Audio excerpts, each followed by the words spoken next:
A. This is JJ and Alex. I made a name for myself, I told you I won't be denied. As you wrap up your day, it's time to get your fix of the teams you live for and the sports you love. This is JJ and Alex, presented by G2G Bars on 97.5, the KSL Sports Zone.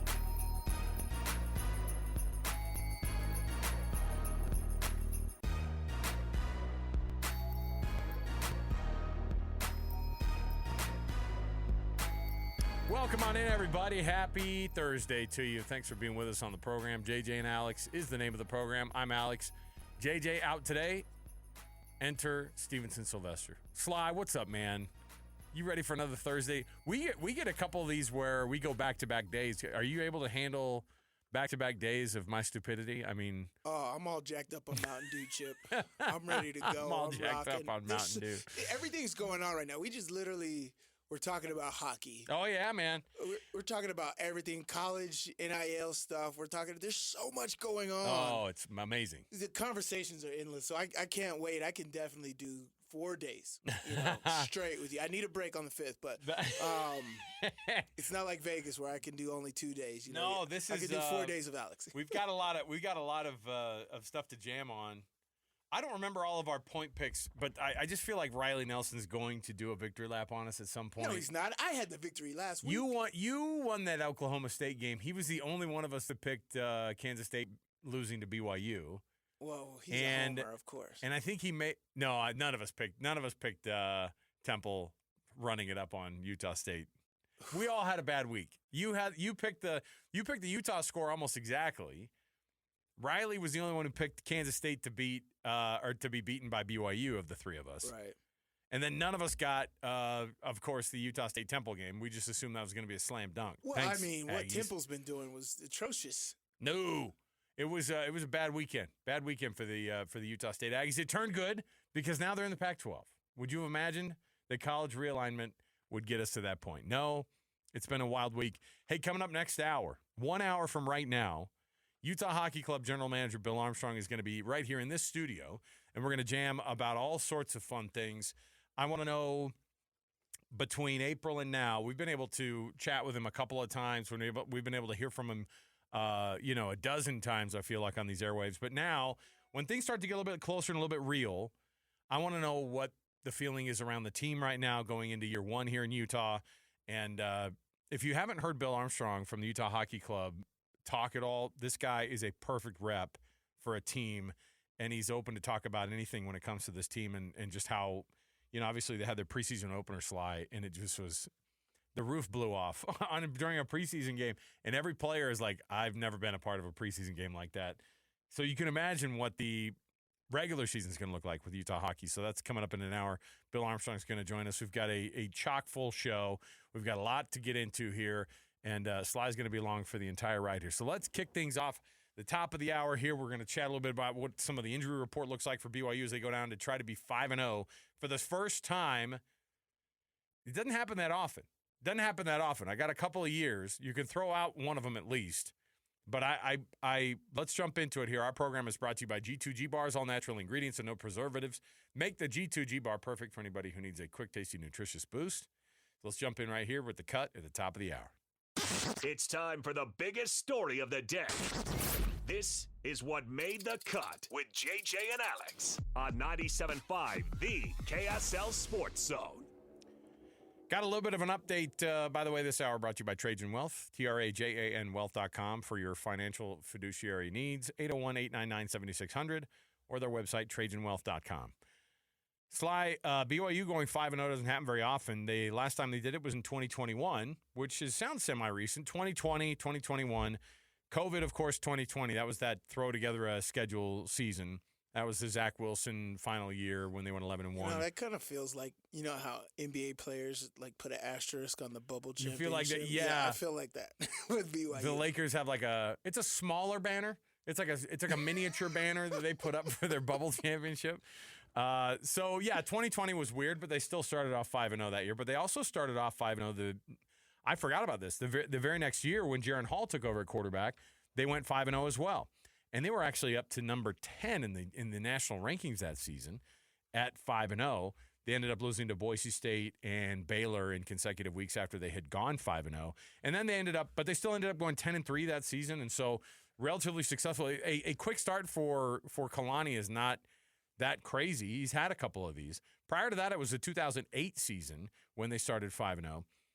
The injury report from this week looks like this, because this is something and BYU fans, like, you get punished with the injury stuff. It happens. College football is a mixed bag of a lot of bad injuries that end up taking guys off the field. Sometimes you have and because we never actually hear about it until the actual game time, especially from these two sets of coaches here at Utah and BYU, because Kalani learned from Kyle the ways of not saying jack squat before keep quiet, man. And so the injury report for BYU looks like no LJ Martin at running back still. Sione Aimoa, who is the freshman who had a breakout game at running back. Great.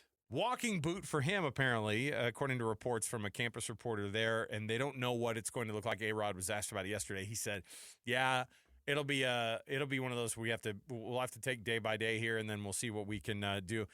Hinckley Ropati, who was RB2 going into the season behind LJ Martin, he's going to be back for this game. So shuffling around at running back for BYU. But the win over Kansas State, you and I haven't been able to chat about this, Sly, since it happened. When you're watching this defense that you're very familiar with because of Jay Hill and the fingerprints that he has and all these things, what are you seeing out of this BYU defense that is familiar to you, and what should BYU fans be excited about, because this is a defense you're very familiar with? Oh, I mean, you guys keep making me. Jeremy's like, look at him. He's rolling. He's rolling. Jeremy's salivating over there. Compliment him. I know rolling. You want to. Just do rolling. It. I'm not asking you to go full BYU compliment sandwich here. What I'm saying I actually love the comments of BYU. See, he had it ready to go. Yeah, it's always there.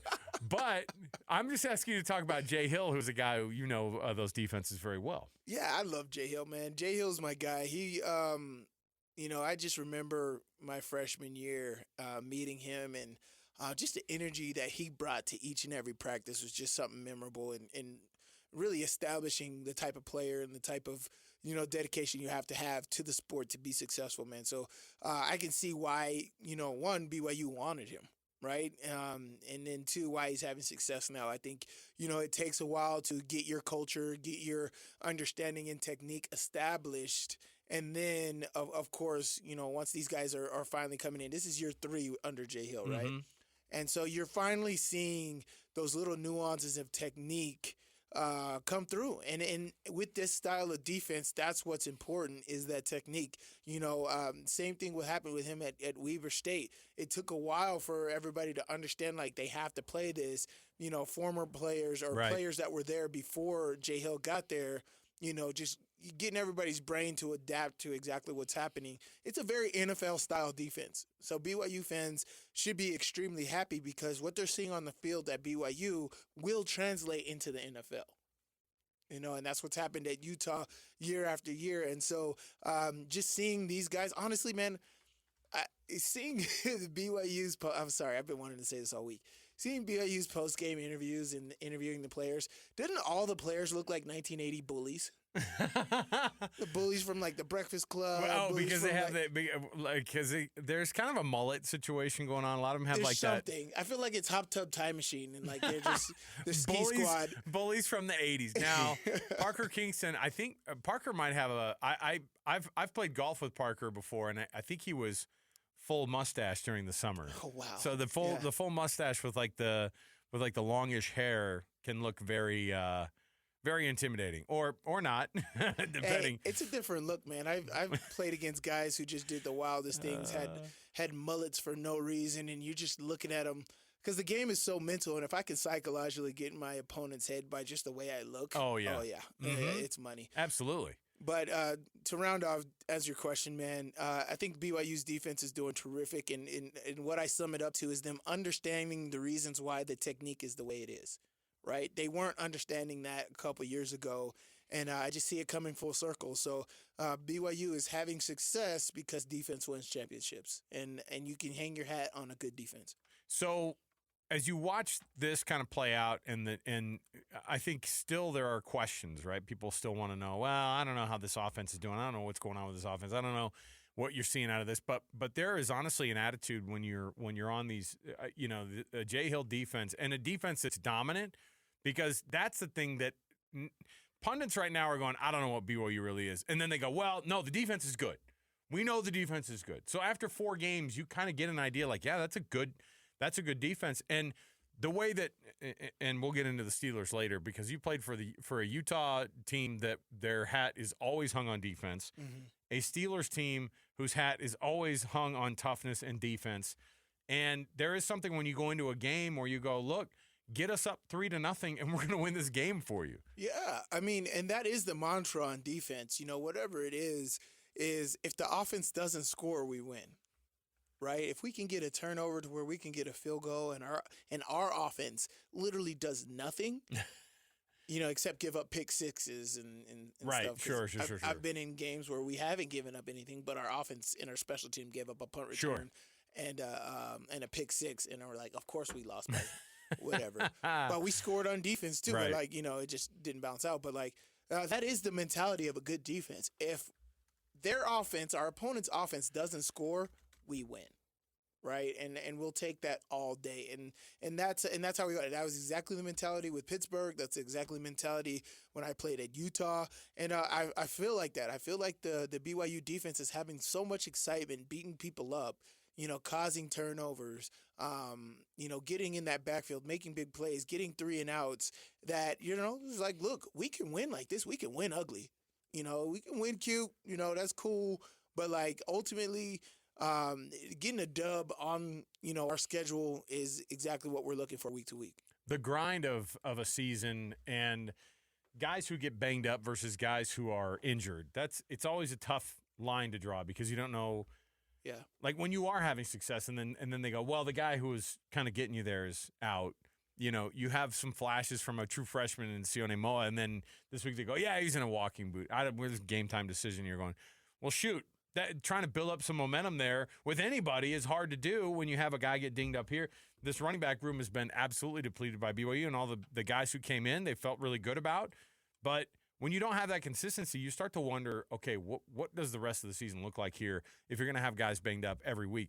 Utah's going through it, obviously, with the same thing, with not just Cam Rising, but there are guys all over the roster here and there. You're always going to be missing somebody or two, and sometimes they're major players. And, I think of poor Connor O'Toole's been out so much over the last couple of years. He just can't catch a break. And he's a guy who is, when you ask Kyle Whittingham about him, he's like, that guy is one of the best in the business, right? Like he's a phenomenal talent. And then you're missing him. And then being able to try to get through a game and understand what your team is when you don't have a full roster, and you have the next man up mentality, but it still wears on you when the guys who are going to give you the best chance to win are not on the field.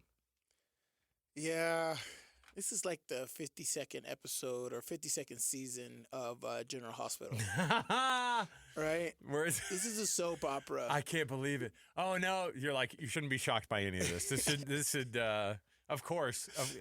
George is out again? The drama. Oh, my gosh. What are we going to do this week on General Hospital? No, I mean, it does. It's a storyline. I mean, you said it with Utah and Cam Rising, right? It's just a soapbox every single week. Like, let's get it done. Let's play football.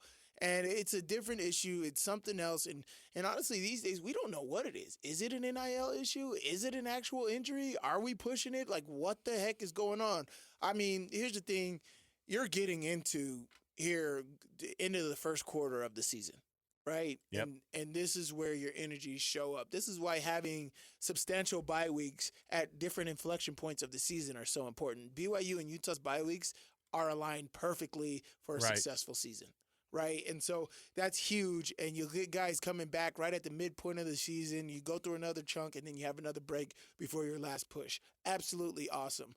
But yeah, I mean, it sucks. It happens all the time. I've seen guys in walking boots during the week, and Sunday they're fine. So I mean, it could mean a plethora of different things. It could be something just for us to be talking about here during the week.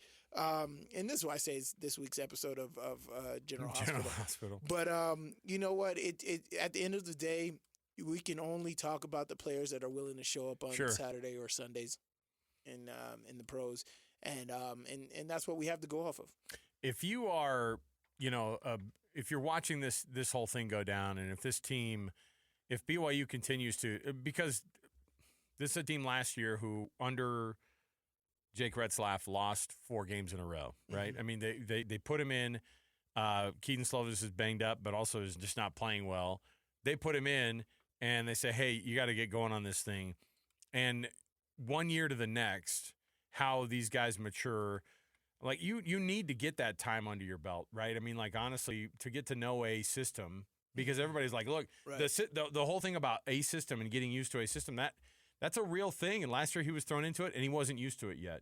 How much of that does that play into it, being not just thrown into it, but thrown into a situation where the scheme might be a little bit more difficult than you're used to, certainly? Well, I mean, it's huge. And at any level, high school, college, pros, it's all the same thing. Like, you got to have experience in order for you to do it. It's rare where somebody can hot dog it, right? Let me hot dog and make plays happen, right? And Caleb Williams is understanding I can't hot dog it in the pros, right? I have to get used to this offensive system, and we have to work as a team. I can't sit there and run around like a chicken with its head cut off and end up throwing a ball just like recess, 500, and, I get a touchdown, and next thing you know, I get a Heisman.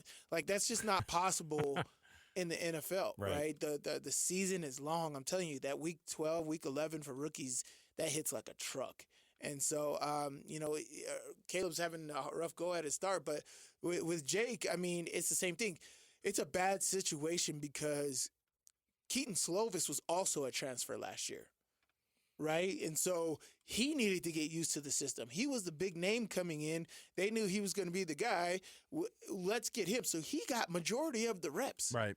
It's kind of just like your backup quarterback, in the Utah situation. Let's throw Utah's out there. Cam Rising is taking all the reps during the week and not playing on Saturday. And, the backup quarterback, whether it was last year with what's his bucket from Utah State now, Bryson Barnes, or this year now with Isaac Wilson, you're taking significant reps away from guys who are going to contribute on Saturday or Sunday. And so that's what Jake was like last year, and he was kind of thrown in the fire at the end of the season when the team's morale was already down, to now he's gotten majority of the reps through the spring, through training camp, and now at the beginning of the season, he can continue to take care of the football. He can be your guy. Did you just call Bryson Barnes what's his bucket? Yeah. That's where you're at now, huh? I was going to say what's his nuts, but You're dead to me. You're dead to me after you leave this program. Oh, yeah, I'm big like that. I'm so nasty. I'll move right on. Yeah, man. Okay, we got tons to jump into. Yeah. We'll come back when we do. Let's jump into some Utah and Arizona talk. And joining us on the program next will be Jason Scheer from Wildcat Authority. And what Arizona's been working on to try to figure out what they're going to see against this Utah team. This Brent Brennan year so far has been up and down at the very least, and they're still trying to find their identity a little bit. But what you do know is talented quarterback, talented wide receiver, but they're coming into Utah after having beat Utah soundly down there in Tucson last year and throwing a go route with about 40 seconds left, much to the chagrin of Morgan Scalley and Coach Kyle Whittingham. That didn't feel good. It can't. So we'll talk about that and much more. Stay with us. Jason Scheer joins us next. 97.5 the KSL Sports Zone. For the best college football coverage in Utah is on the KSL Sports Zone. Ready? It's the first Big 12 home battle for the Utes as they return to the Hill for a battle against Arizona. Your home for the best coverage of Utah football is right here on 97.5, the KSL Sports Zone. This is JJ and Alex, presented by G2G Bars on 97.5, the KSL Sports Zone. All right, everybody, welcome back. JJ and Alex, 97.5, the KSL Sports Zone. In for JJ today is Stevenson Sylvester, former Utah and Pittsburgh Steelers linebacker. We've got lots going on today. Sly, you okay? Everything good? Everything good in your world? Oh, yeah, man. Was it hot down there on the field at Oklahoma State last week? Bro, I was cooking. You were? I was cooking. I was watching Nate. Nate was down there in the shade. I'm on the radio, so I couldn't. And I would just see Nate just taking a break. I'm like, oh, you're You're lucky. But it was hot down. 145 on the turf. Oh, It was it nuts. really? Oh, Well, yeah. that's why Mekhi Bernard yesterday, we interviewed him, and he goes, I was like, yeah, hey, I'm ready to go. And he was like, but I was so tired before that 64-yard run. And then he goes, I hit the wall during that run. It was so hot. Yeah. And, he bounced off a couple of tacklers. And then he gave the little whoop Oh, yeah. to the defender. That was pretty cool. That was pretty fun. that was It's been amazing. awesome to chat with Mekhi every week this year because he's just been phenomenal. It's awesome to see his progression every week. Joining us on the program right now, Jason Scheer, Wildcat Authorities, where you can follow him, and he covers the Arizona Wildcats. Jason, welcome to the program, man. Thanks for having me. I appreciate it. Give us an idea here. I don't know what this Arizona team is right now. I know that, look, Brent Brennan's a good coach, but it's his first year, and he's got a lot of weapons, and it's been kind of a herky-jerky start, to say the least, for this Wildcats team. What are you seeing out of these guys? Yeah, I'm not even sure Brent Brennan knows what this Arizona team is yet. And I even asked him the identity of the team last week, and he said they're still trying to figure it out. And they really are. I mean, against New Mexico, the offense was awesome. The defense was bad. Against NAU, the defense was great, and the offense was bad. Against Kansas State, it was all kind of bad. And so they're really trying to figure out what they want to be. And as that happens, they're struggling a little bit on both sides of the ball, and they're still looking to put together a complete ball game.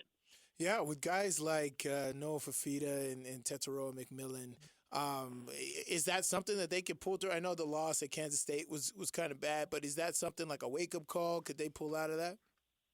Yeah, I think it is kind of a wake-up call a little bit. It feels like the tone around the program has changed and saying, like, look, like it's still going to be difficult. This conference is going to be difficult.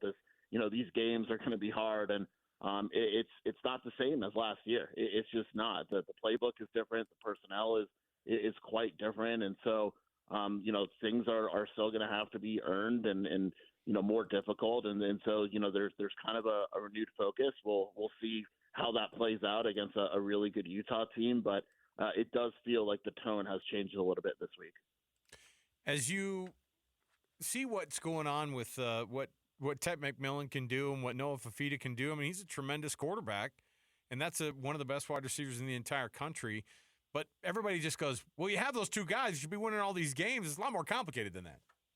Yeah, I mean, it really is. Arizona has started a different offensive line in every game this season, mostly because of injuries. So they, whether it's one guy missing against NAU, it was three guys missing. I mean, they really have not been healthy on the offensive line, and that's where everything started. Against Kansas State, Noah barely had any time. The other receivers have been struggling to get open. So as good as McMillan is, if there's no one to take any pressure off him, it's going to be even more difficult. And last year they had Jacob Cowing, and he made, he's in the NFL now, so he made life a lot easier for McMillan. They don't have anybody close to that. But, the offensive, Dino Babers, the offensive coordinator, said, look, this is probably the first time the offensive line is healthy all season. And we'll see if the offense looks different because of that. And, well, I think there's probably some other issues as well. It really is saying a lot that, they're in week 4 or whatever it may be, and the offensive line has been healthy all season. Well, yeah, so we see this offense, they're struggling, but they got talent, right? So you just don't know what you're going to get from them. But talk to me about this defense. In 3 games, they've given up 80 points. And it's been kind of unrest, like, if you look at that. So, like, what are you seeing from this defense, and how can they potentially fix that? The defensive line just hasn't been good enough. And I know that, if you look at the numbers, they have 2 guys that have quite a few quarterback hurries. And Trey Smith, for instance, the defensive end, I think is second in the entire nation. The issue is that the quarterback hurries against a non-mobile quarterback would sound great, but against a guy like Avery Johnson or Devon Pierre, I mean, both those guys ran all over Arizona, and the edge containment has not been there at all with the mobile quarterbacks, and so they gave up a lot of yards and a lot of points. The Kansas State game is a little bit deceiving because I'd say only, but they only gave up 3 offensive touchdowns. They gave up a special teams, and they weren't. It wasn't completely on the defense. Their biggest issue is the defensive line isn't really holding its ground against the run, and the running numbers they've given up, even going back to the end of last season, the running numbers they've given up are just flat out bad. And until, they can contain the run a little bit, they're going to struggle in this conference because there's so many good running teams. Arizona last year beat Utah and beat them handily down there in Tucson. I don't know. I mean, it's a different coaching staff, obviously, and it's a whole different scenario. But Utah fans remember that one. They remember it because of the final last couple minutes when they got a touchdown to kind of make it look semi-interesting, but this game was well in hand. And then a bomb was thrown by Jaden DeLora to Ted McMillan to score a touchdown, I think from 50 or 60 yards there in the last 30 seconds. That isn't sitting well with Ute Nation. Has there been any talk about the idea that Utah is looking for blood here? Because around here, people are talking about it like that. Yeah, not on Arizona's side. I mean, I think Arizona fans know kind of what's coming in that regard, or what's and Whittingham will downplay it, but I'm sure it's something that I think any good coach uses any type of those things as motivation, and I'm sure Whit has brought it up somehow. Brent Brennan hasn't talked about it. Jaden DeLora is not even here. So it's, for this team, for this roster, it has nothing to do with them. But from Utah's perspective, it should, and it probably has been used as motivation. But Arizona hasn't really brought it up this week. Yeah, that sucks. You got to deal with what my elders did. Everybody else is mad. That wasn't me. It wasn't me. You're going to pay for it, son. No, it is exciting, this college football season, first year in the Big 12. What has been, the conversation around Arizona around joining the Big 12 this year? I mean, I think it's fun. It's a different pace, even though Arizona lost at Kansas State. It wasn't even a conference game because they agreed to it years ago. Like, the atmosphere was great. A lot of people that I know traveled, loved the environment. There's a little bit more of a familiar face this weekend, but it's fun. And I think the thing looking around the Big 12 is it only took a week to recognize how competitive it's going to be. It's going to be really hard to win on the road. And, that's why, Utah's win against Oklahoma State was such a big deal, because you look around the conference and teams just aren't winning on the road. And so it's going to be a very competitive conference. And it feels like it's going to be one of those things where, where anything can happen. I mean, you look at, BYU, for instance, goes and beats Kansas State, and a week later, they're underdogs against Baylor, which makes no sense when you watch the two teams play last week. But it kind of feels like it's a situation where any given week, you don't really know what's going to happen in this conference. It's like the Pac-12 all over again. It's been, I don't know. I mean, we all had kind of 5 or 6 teams on the, who the contenders were of this Big 12, and Utah and Arizona were in that discussion as two of the newcomers. Like, oh, they could be right there at the top. And certainly that's still on the table because they haven't played a conference game yet. I know they lost to Kansas State, but the no harm, no foul part of that game actually does come in handy. Yeah, absolutely. And I mean, look, Arizona, it's funny because Arizona could very well lose this game and probably still be in the running because they don't play Oklahoma State. They don't play Kansas State in a conference game. They don't play Iowa State. They don't play some of the better teams in the conference. And so they're very much in it. And, you look around the conference, Oklahoma State and Kansas State play on Saturday. One of those teams is going to have 2 conference losses. And it's a lot of football to be played. So if you're Arizona, you have to, yes, the Kansas State loss was bad, but you got to look at you got to take somewhat of the optimistic point of view. It wasn't a league game. If we somehow come out with an upset win against Utah, we're in the driver's seat, even though it's one game in, because not a lot of teams are going to be able to beat Utah this season. And so there's a lot of motivation to win this game, and they're trying to kind of avoid it's the end of the world. If we lose this game or we lost against Kansas State, it's kind of just move forward because this conference is, again, it's pretty open. Man, I just seen your tweet and I died laughing. I think all Utah community wants to hear about this. What does Coach Brennan think of the differences between Isaac and Cam Rising? Yeah, it was funny. Someone asked the differences, and he said, well, about a decade of college football experience. Oh. Look, as a guy who's covered BYU for a lot of years, it's nice to see the old guy jokes going up to Utah. It's finally nice to see that happen. Jason, we appreciate it. You can follow Jason Scheer. He covers the Wildcats down there for Arizona at Wildcat Authority. we're looking forward to this one, and it's gonna be popping. It's gonna be a late night game at Rice-Eccles Stadium, which is also a place where these players love to be, is in the dark. And full blackout jerseys this weekend too. I'm so gonna be ready. They're Guns blazing this weekend. it's baby. gonna be quite fun, and we're looking forward to it. Thanks, Jason, for your input, man. We appreciate it. Thanks for having me, guys. I appreciate it. There you go, Jason Scheer, Wildcat Authority.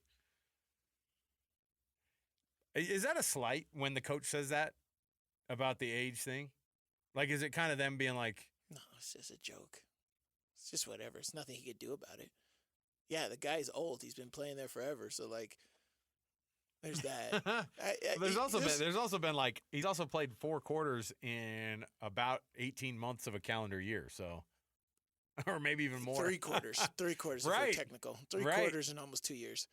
But So, the age is there, but I mean, but look at how much development Cam Rising had at that COVID year after he got injured. Sure. Yeah. And was able to sit next to Ludwig. And that next year, following Charlie Brewer, he was like ready to go. So, yeah, a decade of experience, whether you're on the field or not, you've been there in that system for that long. So, Like, how dare you? That's an insult to the young man. And then you look and you go, oh, no, it is actually 8 years. Difference. It is actually 8 years of an age difference. Okay. Let's take a break. We'll come back. When we do, we've got ourselves a couple things to jam about on our Would You Rather, so don't miss it. Nominate your youth sports volunteer that you know for the Hercules Hero of the Week. Submit that nomination, kslsports.com/contest. Every Thursday, that's today, we read off one of these winners. We have one for next hour. We're going to roll that out, and that winner, because we get those nominations, we're going to honor those winners of those youth sports volunteers who fly under the radar, and they need that recognition, and the folks at Beehive Meals and Hercules Credit Union are going to give them a prize, and it's awesome. We love being a part of it. So let's take a break. We'll come back. We've got more to go. Our Would You Rather is next. 97.5 KSL Sports Zone. Listen, everybody. Real life hypotheticals to get your brain churning. As JJ and Alex ask, would you rather?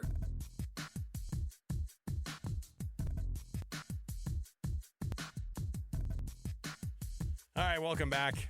JJ and Alex right here, 97.5 KSL Sports Zone. Sly joining me today, and we've got lots to jump into in about 10 minutes. We're going to be joined right here in studio by the general manager of the Utah Hockey Club, Bill Armstrong. Going to walk in, and we get to have a preseason conversation with Bill Armstrong. The type of access we've been getting to the Utah Hockey Club has been phenomenal, to say the least.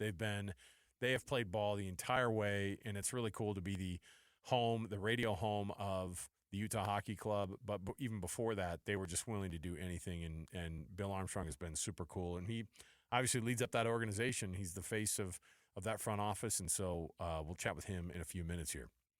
Win lunch with the KSL Sports Zone by just coming on Tuesdays and winning a Taco Tuesday $20 Cafe Rio gift card. Learn more about Taco Tuesdays and the great deals that are available every week at CafeRio.com. That's CafeRio.com. All right. You know how this works, Sly. I give you a scenario. You tell me which one you'd want. Would you rather have $100,000 in NIL money waiting for you? You know what? I'm going to bump it up. I'm going to go mid 6 figures. $500,000. okay, that's different. That's very different. Okay? Because I feel like I knew what the answer was going to be. You knew what I was going to do. But $500K in NIL money, which is like probably middle of the road SEC quarterback, right? Yeah. Like, honestly. Agreed. $500,000 in NIL money or be in the college football playoff. I feel like I think this question needs to be asked more often. And I'm going to be speaking from I'm speaking from my old position. I'm not going to speak from my 19-year-old self. 19-year-old, you already had the answer and is yes. already at the ATM right now withdrawing funds. Right. Put a down payment on this house. But here's my thing. I'm speaking from an old man's perspective. I'm definitely taking the position in the CFP. It actually depends on the position in CFP because now this 12-team playoff, the first round of that playoff is kind of given, so it's just like blah. But like, how far into the CFP am I able to get? Am I able to get into the Final Four? That's what I would take because I believe if you're able to get into the Final Four, you can get deals because of that and many other stuff. So for me, $500,000, it's very different than $100K. I was 100% certain I'm taking that. But now with $500,000 in the mix, that's very different. But I'm still going to have to go with my position in the college football playoffs because I think that could lead to other strategic marketing positions that would get me equal or more money than that. And it would actually be able to leave a legacy. I'm not leaving a legacy with taking upfront money like that. I'm not able to be somebody, except for a stain in people's, thought process, right? Is like, we gave this guy all this money. He did nothing, right? And so I would take the college football playoffs to where it's something that can live in people's minds for a long time. And I can, of course, potentially get more NIL on top of that anyway. You go to the college football playoff the next year, if you're a quarterback, and you go to the college football playoff, and then the next year, yeah, you can get that NIL money's probably showing up anyway. Exactly. Right? I mean, if you get 18 years in the league, unless you're a senior, but that's just me. All right, let's take a break. We'll come back. We've got more to go right around the corner. Hopefully, going to be joined in just a few moments here with Bill Armstrong, general manager of the Utah Hockey Club. Going to jump into studio here. We're going to ask him all sorts of questions prior to this Utah Hockey Club. I know what I'm season. asking. Right off the bat. Jeremy knows what I'm asking. It's a gear question. Give it to me. I know it's a gear question. I want all right. it. We've got more to go right around the corner. Stay here, 97.5 the KSL Sports Zone. Your home for the best college football coverage in Utah is on the KSL Sports Zone. Ready? The Cougars head to Texas for a conference showdown against Baylor and Waco. Your home for the best coverage of Cougar football is right here on 97.5 the KSL Sports Zone. This is JJ and Alex, presented by G2G Bars on 97.5 the KSL Sports Zone. All right, everybody, welcome on in. It is JJ and Alex, 97.5 the KSL Sports Zone. You know what? Joke's on JJ. He's out today, and Stevenson Sylvester, Sly, nice enough to come in and sit in the seat with us because it's a special treat for us because we're kicking off the program today with the Utah Hockey Club general manager, Bill Armstrong, on the air here with us. Bill, thanks for being with us today, man. We appreciate it. My pleasure. It's just great to meet you guys and be here, and it's a beautiful day. And then if we won 2 preseason games, so it makes it even a little more special. I'm only coming in here after a win. I'm just telling you. Preseason games are funny across all the sports, and to see how hockey is compared to football, compared to the only thing we have is to compare it to the professional sports that we're used to covering, and even the ones that maybe because hockey for me growing up was call me when the regular season starts, and really call me when the Stanley Cup playoffs fire up. And so following this stuff now, as much as we're doing it, it's been a massive education. Have you found yourself educating people as you kind of go along here too? Well, people weren't familiar with our team, right? So you just want to make sure that they understand what they're getting. And so that was our biggest concern. Is like, hey, we're going to win the cup in Utah, next year, and you're like, well, okay, I'm all about exaggeration. They dream big here in Utah. Yeah, they dream big. Yeah. So it's just trying to get them to understand where we came from and how the team has been built and the thought process and where we're going and how long it's going to take for the ride. So they've been great. People have been really excited, but you're kind of nervous because you want to set the right expectations with people understanding your team and where we're at. So what was that reception like on Monday? It's crazy. It's we love the attention. First of all, the fans here, they have no idea how they touch us emotionally. Like, we have powerful moments with our fans because we're going in a game. It's a preseason game. It's loud like it's a Stanley Cup Finals, like we're in the 7th game. Like, every reaction, whether it's a shot on net, is just crazy. So we love that. Like, we don't take that for granted for where we came from. So when you see our players and they talk about the Utah fans, like, we're passionate about them because we just love how loud they are and the setup. It's been great. I think it was Sean Dursey who said that too. He goes, I look down the bench and I'm just looking at Krause and I'm going, and we had a look. We had to look down the bench and you're like, this is something different here. Oh, yeah. Everything's brand new for us. But and it's not just a new shiny thing, but it's also this idea that there is an organization behind it, and you're obviously you're in that front office, and you're making some of those moves. And Bear last week kept saying, "Look, those are Bill Armstrong's things," because he's answering all these questions. They're like, "Tell me what you got, what's going on in the works," and he's like, "That's all stuff that Bill Armstrong has to figure out, not me." So what is the stuff that you have been kind of, when you get entrusted with that front office and we were talking about the draft before we came on and the assets that you have, the everything that you're babysitting at once, not that you're babysitting players, but like just the stuff that you have to look at on a day-to-day basis. Yeah, well, I'll go back a little bit further. So when I took the job, I had a lot of time to study. So I have a coaching background. In the summer, I'd pick one thing as a coach, and I would study it like till I couldn't study it anymore and come to my own conclusion. So when I was scouting for 16 seasons, I was always studying to be a GM. So every season, I'd go into it and figure out, why was this GM successful where this guy failed? Nice. And my big thing was, as soon as I came in, I was like, I noticed a lot of GMs got failed for the talent that was on the ice. And I said, listen, that's never going to be me. I'm going to go out and get the best scouts. And once we get the best scouts, we're going to make our scouts the most educated scouts in the history of hockey and grow our scouting, everybody in the group. And we've had to have an open mind.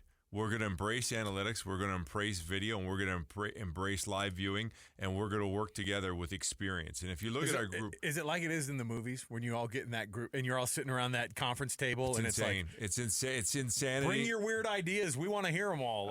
It's great, though, because we're in the evolution of hockey where numbers are a part of it, and we have the numbers. And so... we're big into that, but we're also big into common sense, right? The scout, our scouts came to us one time and said, we're worried that we're going to be overpowered by the analytics. I go, name that guy in the NHL. He's great at analytics. I hate him. You're never going to have to worry about that. It just makes us dig deeper into the player and why. So we wanted to create an elite scouting, department, and that was the first thing that I kind of did. So I've tried to create an elite departments from development to pro scouting to amateur scouting, and kind of perfect every department and then move forward. Because the big philosophy on how I understand and how I think about being a GM is create an elite front office, and you will create an elite hockey team on the ice. Man, for newbies like me, right? I love hockey, first of all. I played in Pittsburgh for the Steelers, and I lived right across the street from the arena for the Penguins. And so, I was able to walk over to games. I absolutely love it, but I don't know the details of it. So, for new guys like me, when you guys are assessing guys and all of this, I know there's a lot of Utah guys, people who are new to this. Yeah. How do you assess guys? I see you took the mentality from your playing days and attached that to learning how to be a GM. How do you assess players and how they're going to be a good fit for your culture? It's a great question. I could go on about that for days because that's why I asked it. I want you to go on. There's so many different aspects, but the biggest thing for us is it's hockey sense. At the end of the day, it's like football sense. It's like baseball sense. That's the first thing that you're drawn to is do they know how to move in the game in the way that you can win with? And then, then we go to size and all the other different, aspects they have. And then do they fit into our culture? Are they our type of people that can come in and embrace team and lose yourself within the team and have pushback and not give up and have talent that can give you first and second efforts and have the ability to have that, to go on the ice every day and try and get better. The will to improve is such a great thing. So it's a massive question that you ask, but when you come watch us, it's all boiled into that. Our players, we take great pride in who we've drafted. We want to bring the right players through the door. What sorry, Alex. No, quick. I love it. What is that? Because we're starting this off, right? Yeah. I want Utah people to be able to say this as they go across country. What is that culture? What is that mentality that you want to instill in the players? It's coming to the rink and you're working. You're a workhorse. When our fans leave that game, they're going to be like, they got outmatched, but they wouldn't give. They wouldn't give. They fought. They blocked shots with their face. They're bleeding after the game. They left it on. They're missing teeth. They left it on the ice. They bled a little bit in Utah. They got a little Utah fight in them. And that's what we want our fans to walk out the door. And that's not going to happen every game, but it's going to happen the majority of games. And we want our guys to bleed. There's a spirit that we play with that we breed inside our players. And listen, we do background checks. We do, you name it. We go back to their fifth grade teacher and find out what they're like. We want the right people. That's a big part for us. And I always say, you don't teach a baby shark how to bite. That shark knows how to bite. It just knows how to bite. It's in its instinct. This is all fascinating stuff.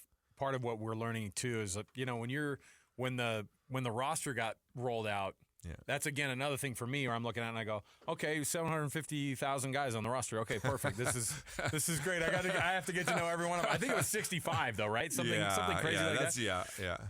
And you've got to know every one of these dudes in some fashion, right? Like you have, and you do have to come across them. And so from the guy who's played forever, your Sergachevs, down to the guy that nobody necessarily knows or who's born in 2007, or whatever. There are so many young guys, now, and it's crazy to me to see how young some of these dudes are. When you get to that point and you have to assess everything in your system, how do you approach that? Well, listen, I can't remember my kid's birthday. Sometimes I'm like a terrible human being that way, but I could like watch you skate and memorize your rhythm of skating. And like, I go back on the ice like 2 years later, I'll be like, yeah, that's him. Like, that's so funny. It's, I can know every kid on the ice and kind of know the insides and outs. It's a weird thing how to do that, but you got to remember that I've watched 300 and 400 games a year for, how many, 30 years. So it's like, it's ingrained in me to watch people move on the ice in patterns and do stuff. So for me, it's easy. You're at certain levels, and eventually each day you get worked down into the level you're at. And, at the end of the day, there's 23 players there that are at that level, and the rest have to go down the minors or go back to junior and fight their way back up. See, that's another thing we've learned too, like is the junior leagues, kind of the hierarchy of this, of some of the stuff and where these things, that a number 6 overall pick, we won't see you for 2 years. That's the reality of it. So that's also something that's different in hockey. I guess the closest thing we have is maybe some baseball in terms of development and how long it takes for the game. The speed of the game is one of the big things that everybody brings up, and it's fast. And that's what I think shocks fans in person, because on TV the product is so much different than it is in person. So.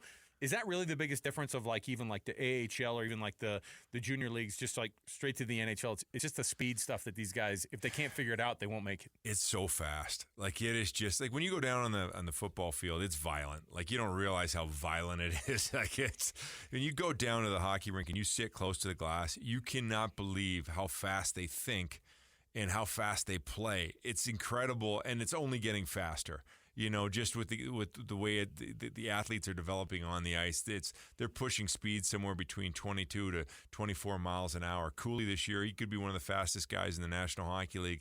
He's I don't even think he's 21 yet, and he could be pushing close to 24 miles an hour coming up the ice with the puck. So these guys are elite fast, and the game is just the way it moves is incredible. The NHL, number one, has done an amazing job at perfecting the game and mastering a game and making it a better game. There's more comeback wins than ever before because you can't hold, you can't obstruct. So the game's moving like this, and just the way that they've designed them. And made the game better with the offsides and and taking out the red line. It's a fast game, and it's only getting faster. So as a fan, when you get down there, and I had a kid, and I can't tell you who the parent of this child was because he's kind of famous, but the kid. But you remember his skating style for sure. This kid said to me the other day when he was coming out, and he was in by our dressing room, and he said to me, I watched hockey and it was just okay, but when I watched hockey live, man, is it good. It is so That's good. A real thing. It's that's like he was amazed at how good it was, and you get addicted watching on the ice. And then when you get to know the players a little bit and hear their story and you know them and you get involved in it. And that's one of the things that I tried to tell the fans when I came in. I said, listen, Ryan and Ashley Smith and SEG, they bought 23-year-olds, 24-year-olds, 25. They didn't buy an expansion team where you're getting 30-year-olds. They bought a team that the fans can fall in love with because they're going to grow with these players for a long time. I'm fascinated by what has it been, 6 months now? It seems like we've been here for 6 years, but really it's only been 6 months. Like, it's this incredible. has been the longest 6 months of my life. So you're not allowed to say Ryan and Ashley Smith because I think everybody here knows what they do on a daily basis in terms of the Jazz and in terms of the Utah Hockey Club. What has the Utah response been? The people that you come across, the general public, and people who go, oh, he's the general manager of the Utah Hockey Club. What has the reception been like from the people around? Because I know how I feel, but what's it been like for you to watch that in a new community kind of embrace a team? They I walk in there and I think, okay, I go to a restaurant and I think, okay, I'm going to, Texas barbecue or Longhorn. I walk in there with my wife and I think, okay, nobody's going to know who you are, so you just sneak in, grab something. The girl seats us, like, not in the booth, but, like, in the middle of the restaurant. And it's like... It's on purpose. Yeah, and then I'm like, everybody turned around and is like... And I'm like, okay, so it's amazing. Like, we love that because that's something that hasn't happened for us, So it's been a culture shock in a good way. You get into the Uber and the guy's like, I know who you are. I know who you are. He goes, but it's Small Lake City because like I just drove 2 of your players over here, So I got a great question by a fan the other day. They said, like, tell me some stuff about Utah which you notice is like different than anybody. And I said, well, when you go by a normal bus stop for the kids in the morning for school, there's in most places I've lived, there's like 7 kids. In Utah, there's 75. This is true. A red light does not mean it's red. It's kind of yellow. You better check both ways. It's orange. It's orange. Yeah, like red doesn't really mean red. So you just as a newbie coming through, the guy that invented the orange cone for construction in Utah must be a billionaire because they're everywhere. There's everywhere. So that's my kind of take. Those are 3 strong facts right there. Listen, and people are super nice. They're the friendliest. Like we bought a house. We went into the neighborhood, and it's not finished yet. And the whole neighborhood came out to greet us. We're going through people's houses. We're introducing. It's like, hey, do you want to stay for dinner? Like, hey, they will bring you dinner. They will bring you dinner. They do dry cookies. They do the dry cookie thing. It's the nicest thing. They got that. And now when I go up the street, they wait for me almost. Like not wait for me, but they're all in their driveways. They did this long before I came, but they all have a beer or a non-alcoholic, and they're all in the driveway, and they're all waving to you. Right. So you're waving to your whole street, so it's awesome. Yeah, it's so they can see you, so that when they run that orange light, they'll be they'll still be visible. All right, so let's talk a little bit about the seeing what coach has done. Like when you watch, because you think about it from a coach's perspective, and you also have to do the GM thing. Yep. But I would imagine it's pretty hard to turn off the coaching thing too. Yeah. When you watch Bear and what this is a guy, he coaches the Canadian national team. Like, he's got some pretty good credentials. Yeah. What's he doing different this year? What do you see him now, kind of year to year, his development as a coach and what he's doing for these young men? Yeah, so when he came in, I pretty much gutted the team. And I was honest with him when I recruited him to hire him. I said, listen, it's not going to be pretty. He's like, yeah. Yeah, no problem. Like, because he just wanted his first NHL job. And so when he took over, like, there was a medium-sized roster in the NHL. So he's like, I can work with this. And every day I went to work and I traded one guy and down to the last. And if you look at that roster from when he first started, it might be one of the worst teams that have ever existed in the National Hockey League. Like, we gutted everything, So what he's had to do is put a system in, and now each year, he's also learning because, he's a young coach coming out of junior. He had a little bit of experience in the NHL with the Avs as assistant coach, but it's different when you come through the door as a head coach. And the NHL is changing, with all the new systems and that, the new science. And so he's had to adapt. And now his team has kind of taken that effect where they've been in the system now for 3 years. They're teaching it to other players. So it's a thing. And now the culture is established where he was like from his first day, like he had the greatest line with one of the players. One of the players was kind of like a lazy veteran.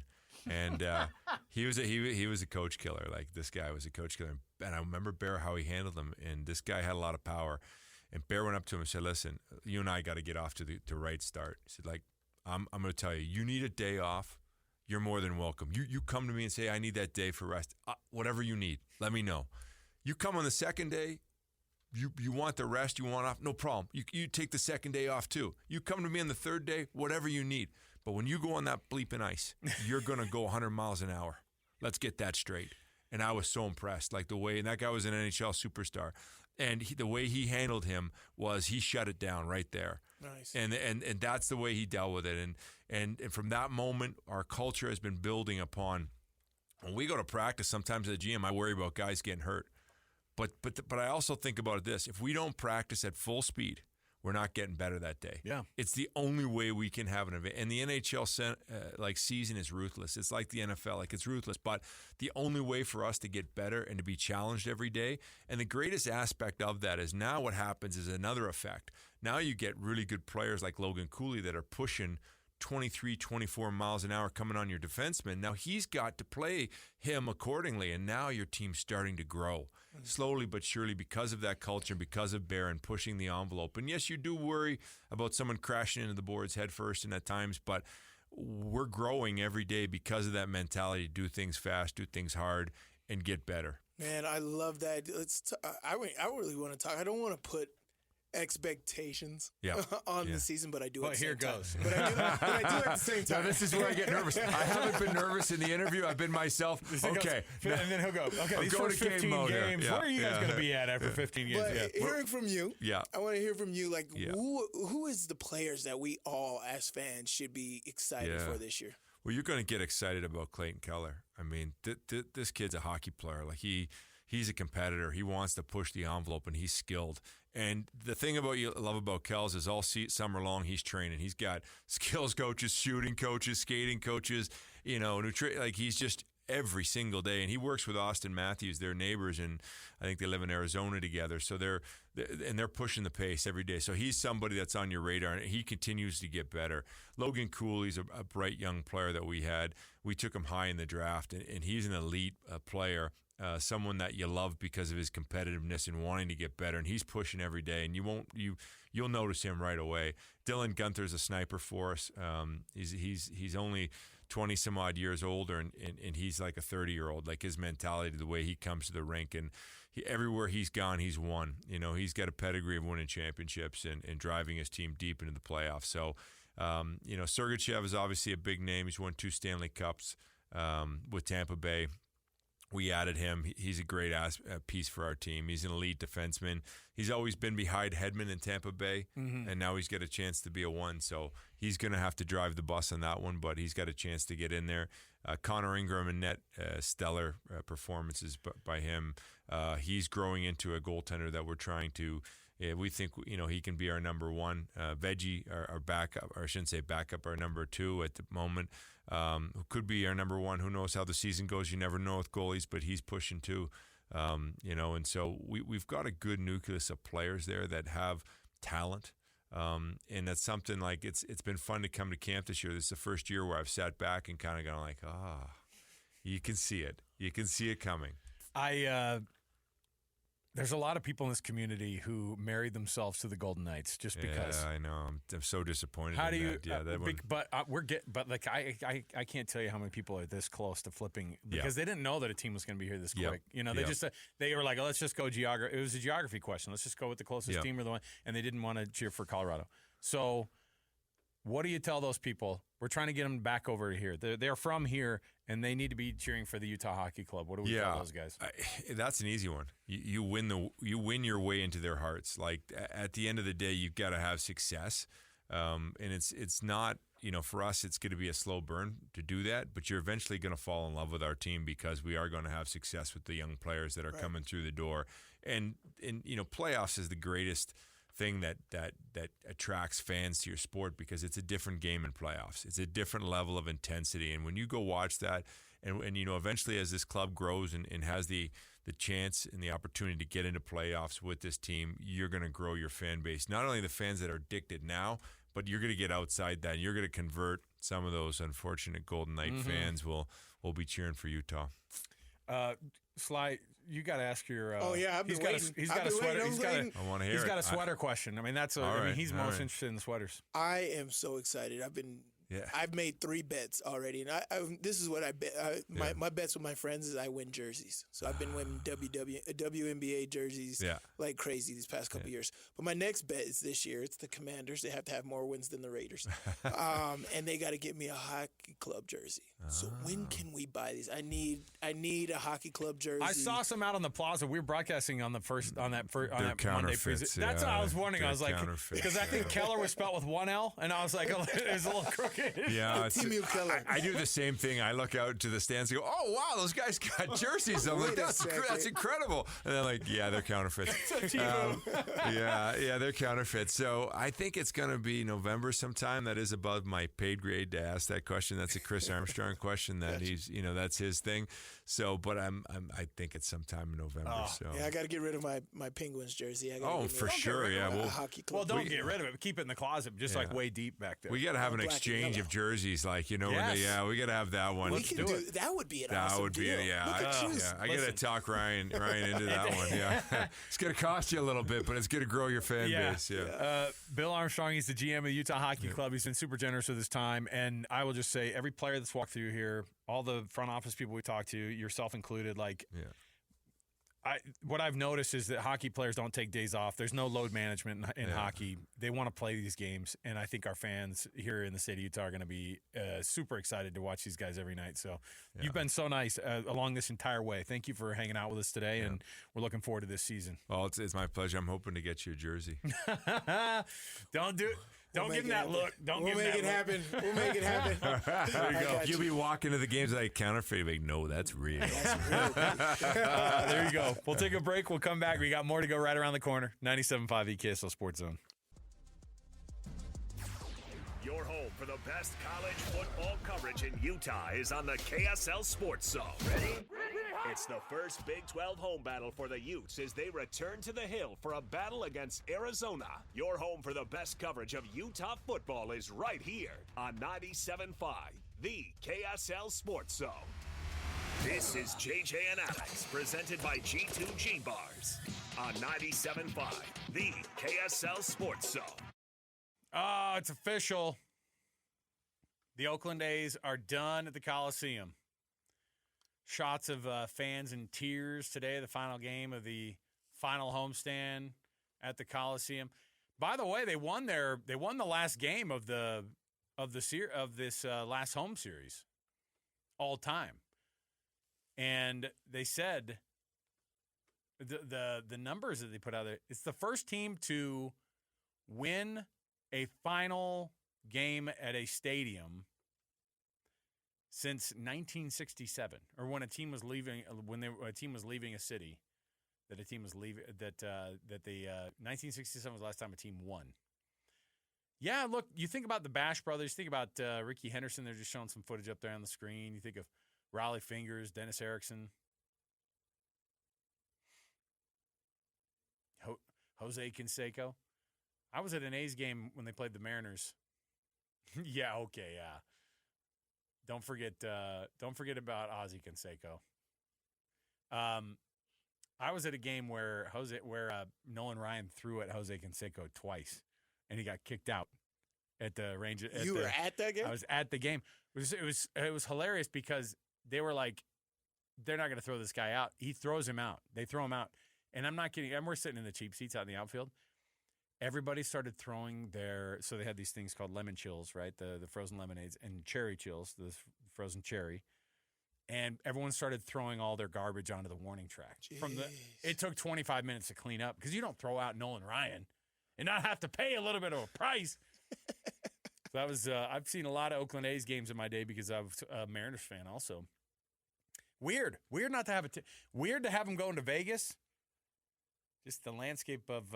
Hey, that's my home city, man. They over there doing big things.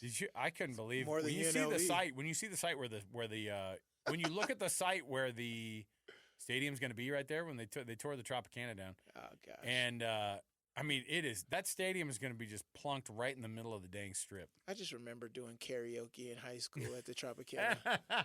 Because we had a hotel party, right? And we see all these old folks down in the lounge, and like people are singing karaoke. Oh yeah, man! And so all my boys, we all got up and sang in the club 50 Cent. I had the G Unit white. Wait, how old were you?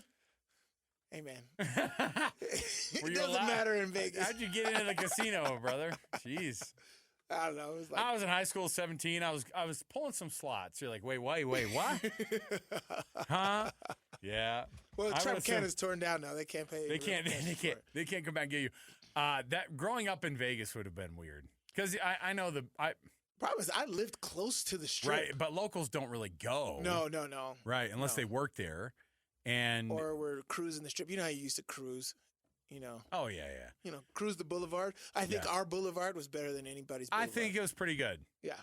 Yeah. My wife's Main Street down in Spanish Fork probably wasn't matching up with it. She's like, we'd stop at the Shopko parking lot.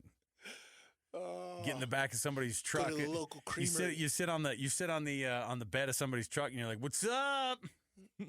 You ready to soak tonight? You doofus. It's fake. Fake news. It's fake news. All right, let's get into this NIL issue. Speaking of Las Vegas. Before we do, though, it is that time of the week for us to be able to roll out a winner for you. Our Hercules Hero of the Week, brought to you by Hercules Credit Union and Beehive Meals, is Jared Winder. The nomination coming in from Mackenzie Winder. She says, Jared has been coaching youth sports for 25 years. All of his work is done as a volunteer. He's always putting in extra work needed. He spent additional time building and maintaining a website for the local basketball team so that they could host fundraising basketball camps.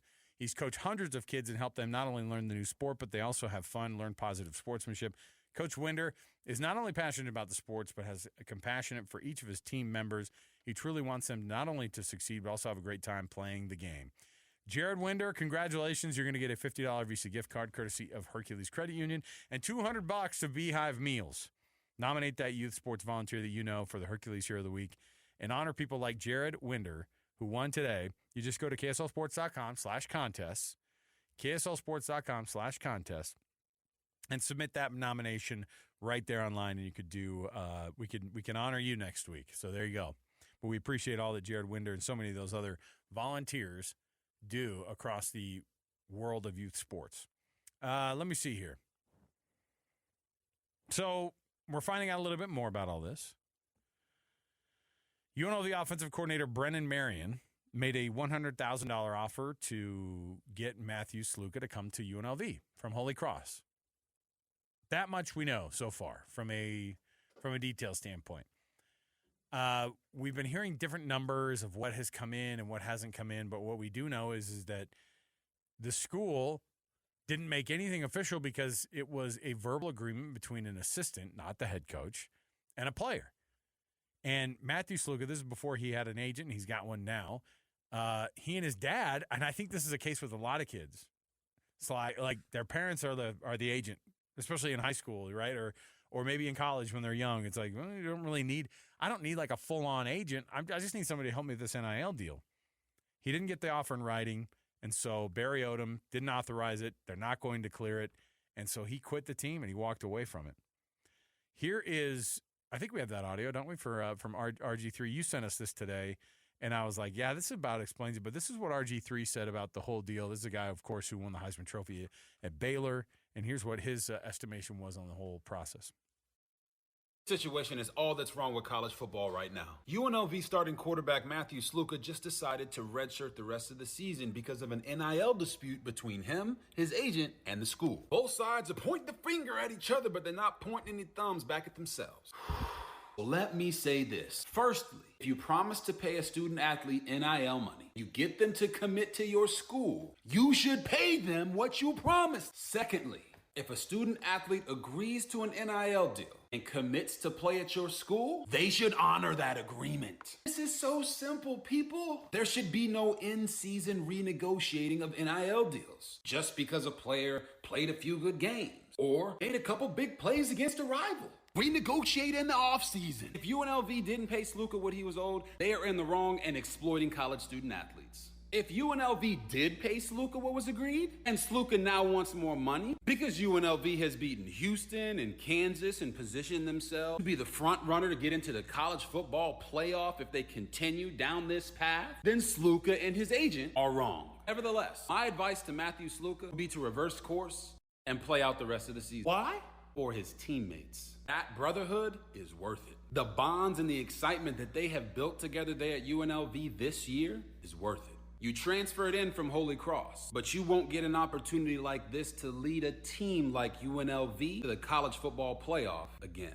Go play, young man, and sue UNLV after the season if they didn't pay you what was agreed, whether you make the college football playoff or not. If you make the CFP, the school will have more money off the backs of you and your teammates anyway. Plus, it strengthens your case in the court of law and also in the court of public opinion. Matthew Sluka, go play, young man. Let the adults in the room handle the business side off the field. Go be with your teammates.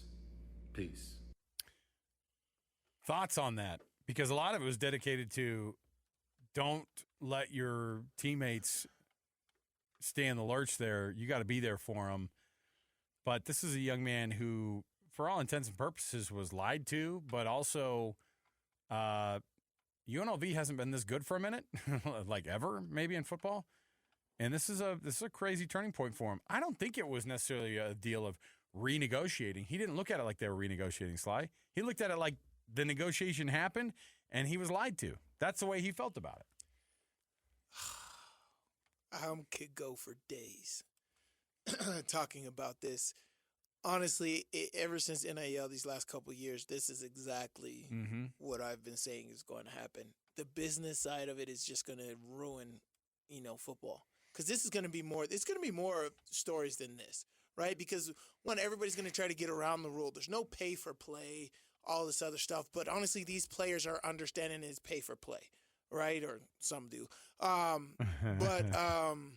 It's a tough. It's not even a tough situation. One, it's dumb. I'm just reading a report right now about Johnny Manziel's comments on it. He say it's more than the money. It's like the principles. I'm like, Johnny, shut up.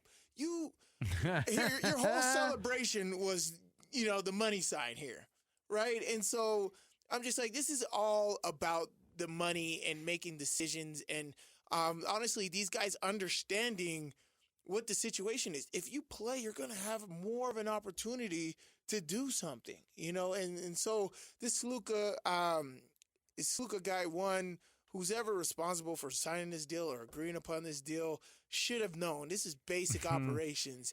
You get something in writing. A verbal agreement is nothing. It honestly sounds like the way Elvis got screwed over, right? It's Vegas, baby. Elvis guy. You're talking about was it the Sarge? Who was the guy who was his agent that took basically half of everything? It took everything, kept him in Vegas. The Colonel? Is it the Colonel? Is that who it was? Some weird. Well, didn't allow him to go out of the country. None of that stuff. We wouldn't allow him to make his own money, whatever. But you got back your ideas is something that other people aren't doing. But that is Vegas for you. Vegas will do that ultimately. And honestly, any business would do, especially struggling programs like a UNLV or a school like that who isn't honestly trustworthy to do that and more desperate to make that happen. And so for me, I agree with RG3. Go out, play, let the judicial system or however you want to go about it, let that take place. But this is just stupid on all parts, man. I mean, we're not playing football anymore. These guys are now quitting the whole football season so I can redshirt. And by the way, folks, this is where the unions and stuff come in. There's going to be so many rules attached to this. Is where the NFL comes in, and when they do the lockout and all this is the things that they're arguing, right? Is like players aren't playing because they're setting us up and they're taking all this money and we're suffering as a university, which means we're losing dollars because we're losing on the player side. They're going to be like, these universities are trying to take advantage of us. We deserve this, we deserve that. And it's going to be a back and forth. And now people are going to be like the real business of this with 17, 19, 18-year-olds.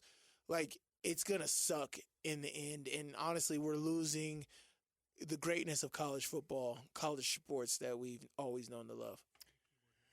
I just wonder too,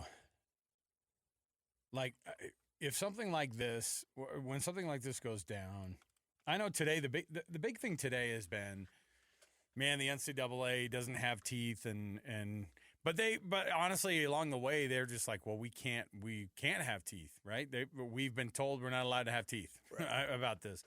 And so people are saying that the NCAA, then there's no rules. And the reason there are no rules is all this is brand new and nobody wanted to get involved. They erred on the side of just letting things go and letting things happen because they didn't want to get hit up later with another lawsuit, which, by the way, a lot of these schools are getting hit with. I mean, you saw that Reggie Bush this week is suing USC, the Pac-12. Everybody going down. Right. And everybody can get it. But you can understand where his frustration is. You can certainly understand having been slighted over the past however long. I mean, you think about even just he's on the Nissan commercials now with the Heisman House, but for 10, 12 years, he wasn't allowed to even discuss that. He couldn't say the word Heisman in public. He's got valid defamation claims from everybody, from SC, the NCAA, all of it. And so, hey, I think this is going to be a huge settlement for him because they have to allow this from what they've been allowing here. And Johnny Manziel, he's got so much information to go in his favor. So it's just going to be crazy. Let's take a quick break here. We've got more to go on the program. When we return, we've got, let me see here. Oh, that's right. We got some stuff to give away, too. It's that time of the day for us to give out the UFC ticket giveaway keyword of the day. So go to KSLSports.com/contest, click the UFC 307 ticket giveaway, and you enter the keyword for a chance to win today's keyword, and you can do this once a day. Today's keyword is submission. Submission. There you go. You could win tickets to the UFC 307 at Delta Center on October 5th. That's going to be quite a hot ticket. So there you go. Today's keyword is submission. Go to KSLSports.com/contest and enter right there. We'll come back. We got more to go right around the corner. Let's have a discussion about the SEC and the Big Ten and what the powers of college football are doing that are going to affect the rest of us plebes, the rest of us regulars out here. Stay with us, 97.5 KSL Sports Zone. Your home for the best college football coverage in Utah is on the KSL Sports Zone. Ready? The Cougars head to Texas for a conference showdown against Baylor and Waco. Your home for the best coverage of Cougar football is right here on 97.5 The KSL Sports Zone. This is JJ and Alex, presented by G2G Bars on 97.5 The KSL Sports Zone. All right, everybody, welcome back. 97.5 The KSL Sports Zone. I was doing my Bane impersonation during the break for Sly. I love it. Because you and I share the love of movies, but I don't know if there's anybody in my life who I know who loves movies more than you do. Oh, man. I don't know. Part of it, here's the thing, though, too. This is also the way that I know that you don't have 7 kids. I watched a movie last night. I'm like, that must have been nice. I watched the movie and it wasn't on mute either. Gotta be nice. It wasn't PG. All right. Yeah. But I like Inside Out. I could watch that. Oh, listen. Yeah, we just purchased Minions 4 at my house. So wow, we've been rolling that one. It's pretty good. All right. Let me roll out a couple things here for you. The SEC and the Big Ten obviously are the ones who have all the negotiating power when it comes to what the highest levels of college football look like, right? Is that kind of the estimation of it? Is that's what we're looking at here? We're at the SEC at Big Ten mercy for sure. Okay. And next month in Tennessee, there is an interesting meeting that's going to be happening. They're announcing a furthering of their partnership. And most of these schools, or almost all the schools, are going to be meeting together that are part of the SEC and the Big Ten. And they're going to, they think that this is going to be a time where they basically lay out plans. I'm trying to think, you know what, speaking of the Minions, what's that movie called? Speaking of Despicable Me, the meeting of the bad guys all getting together in the conference room, that's what this reminds me of. Like when they're all sitting around, I think they did this in Austin Powers at some point, all the villains sit around and they basically, and if you aren't on board, like they will launch you off into space right now from this table. So the athletic directors are apparently going to be discussing decisions already made. You guys are just being informed. No, I know. That's all it is. So they're going to discuss how the settlement in the House is going to affect college football, right? But they're also basically just deciding a future that's going to be without the NCAA, which I think is a good thing. Mm-hmm. And frankly, the college football playoff is not an NCAA. It's not an NCAA thing anyway. There's no national championship that the NCAA doles out, and they haven't. They do that at the FCS level. You hold up an NCAA trophy at the FCS level. The college football playoff is its own thing already. Okay. With some fake oversight by the NCAA behind the scenes going, hey, did all your players go to class? Right? I mean, like, that's we really pretty care. much it. But the commissioners of the SEC and the Big Ten and all the athletic directors of the conference and high-ranking conference members are going to get together, and they're going to be discussing what is going to be a furthering along of a scheduling agreement, not just for football, but for basketball. They're discussing how they're going to basically make sure and guard the bowl, Sly, when it comes to... Do you think I care? No, of course I know you don't. Alabama fan, I know you don't. Because this is all good for you. Piss about nothing but right? the tide. We're out here bickering about buyout fees. I'm telling you right now, these SEC schools are laughing about at $100,000. No, well, but they're also laughing about the schools being like, "Oh, they're gonna have to pay the Mountain West Conference $10 million to get out," and they're all, "Oh, we have just paid our quarterback that. We have 58 guys on speed dial that could give you that money right now." You see, and the big time football in this country is in the SEC and in the Big Ten because that's where the biggest money is. That's where the biggest money coming from the networks is going. And so obviously they're going to have all this power. The question is where do the rest of us fall? Where does a conference like the Big 12 go, Sly, when you see this? Because that's a lot of really good football teams. And it's a lot of really good basketball teams. And it's a lot of big brands in the Big 12 and in the ACC. But what does their future hold if the SEC and the Big Ten are the ones who are getting together and making all these scheduling agreements and getting in bed together? Honestly, it's a showcase. Everything right now for us is a showcase. Are we going to get included? Utah's always in the conversation. We got guys like Joel Klatt, what's his bucket? Pat McAfee. Yeah, McAfee? Whatever. McAfee, yeah. McAfee. Kirk Herbstreit, all these guys, yes. They're always talking about Utah. Mm-hmm. So I think we've been in a showcase, and this is hats off to Coach Whittingham for putting this program. I would say you got to put the whole University of Utah on your back and be able to make us a nationally recognized brand. So kudos to Coach Whit for doing that and having that and success over the years at making that possible. But I think it's a showcase for all of these schools. You know, as you said, like ACC is nothing right now as far as football is concerned. But I think it's what Chip Kelly said. You know, I think it was, because Deshaun Foster's taking over. So last year, Chip Kelly was talking about, like, we're just moving to where football just needs to be its own regulation. And because you're making all of these other schools that are basketball schools and all of this play on football terms, you just need to make football its own entity and have them go at it, which I think is ultimately the smartest move. But we just don't know how to handle it. Right now, SEC, Big Ten, everybody else is kind of like, oh, you want me at the table? Cool. I know I'm not going to have a voice, but, you know, it's whatever. But I just think that it's going to be interesting, you know, how this all plays out. You know, we've been alluded to it for years. It's moving to the mega conferences to where the big money makers will all exist.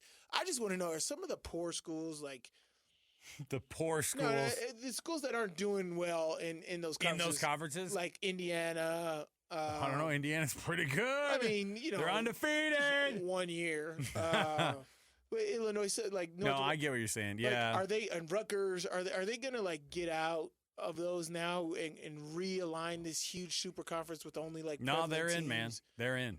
And like, how many people are going to be part of? That's the numbers that I don't understand. But there's some big shifts coming, you know, within the next 5 to 8 years for sure. Let's take a break. We'll come back. We've got more to go next hour. Let's jump in and we'll talk more about all these things. Pete Fiutak, College Football News, going to join us, one of our favorite guests of all time.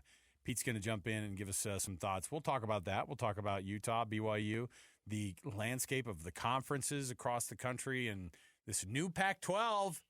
Is he going to be a big Pac-12 guy? Yeah, we'll see. All right, we'll come back. We got more to go. 97.5 The KSL Sports Zone. Your home for the best college football coverage in Utah is on the KSL Sports Zone. Ready?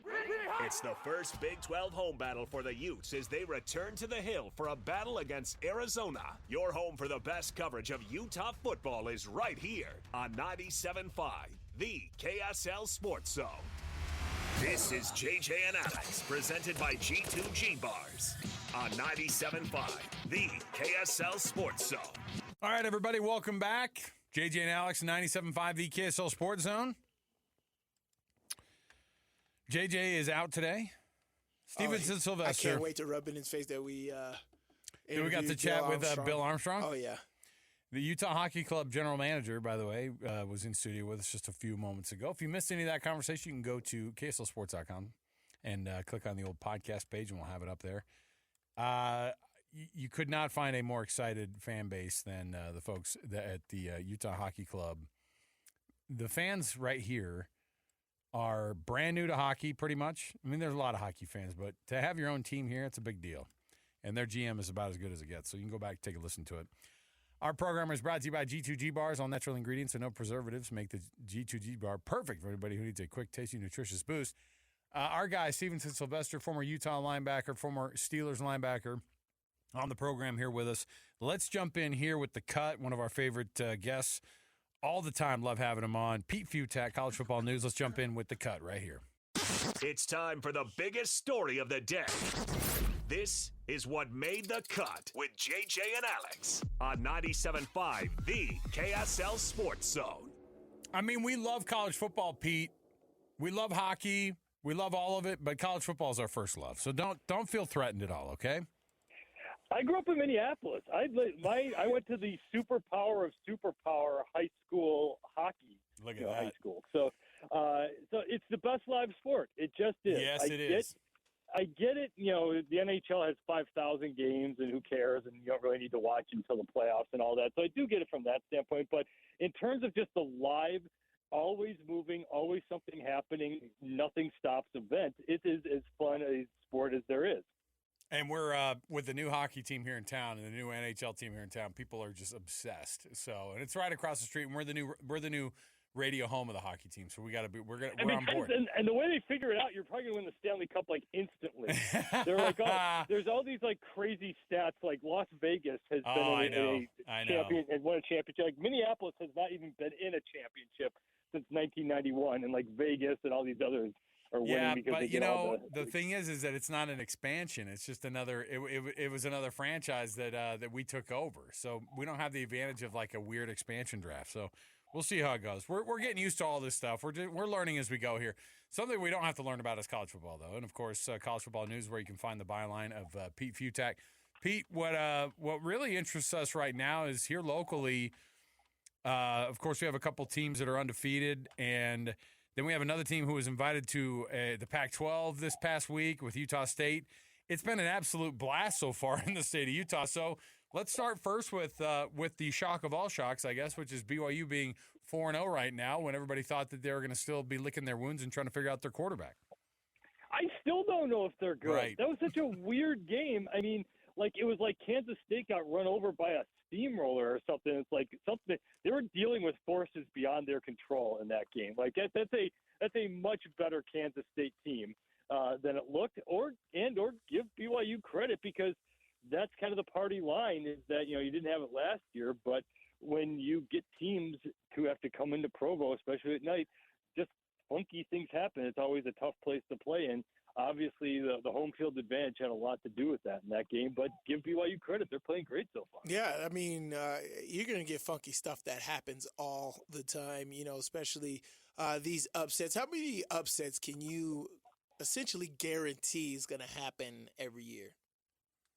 Oh, a lot, but it just depends. In college football, not as much. It's in the other sports. That's why the NFL, it's the every given Sunday thing. Right. But in college football, it's you can pretty much tell the point spreads are way off, and so it's always a little bit different. But yes, there's always some upset. But like a home upset in a conference game is not really an upset, even if the spread is different.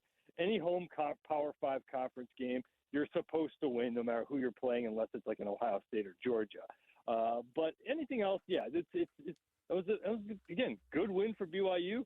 Let's see how they do going forward, because it's going to be, everybody in this conference is pretty good except for Colorado and Houston. So it's, you should be able to beat anybody or everybody else in this game. Don't let Dion hear you say that. You won't be invited to his press conferences. He knows. Pete, one thing that is a guarantee is that Kyle Whittingham is going to get his guys up for games, and Utah is doing exactly what everybody thought that they were going to do, which is just kind of roll along. And, their defense is always going to show out. This Cam Rising situation just keeps getting more weird every year. The injuries, this year it's the finger, and, now it's doing the week-to-week thing where we're wondering who the starting quarterback is going to be. The frustration here in Salt Lake has gotten pretty fever pitch for a lot of fans. Yeah, don't you got to move on at this point? I mean, like, it's not his fault.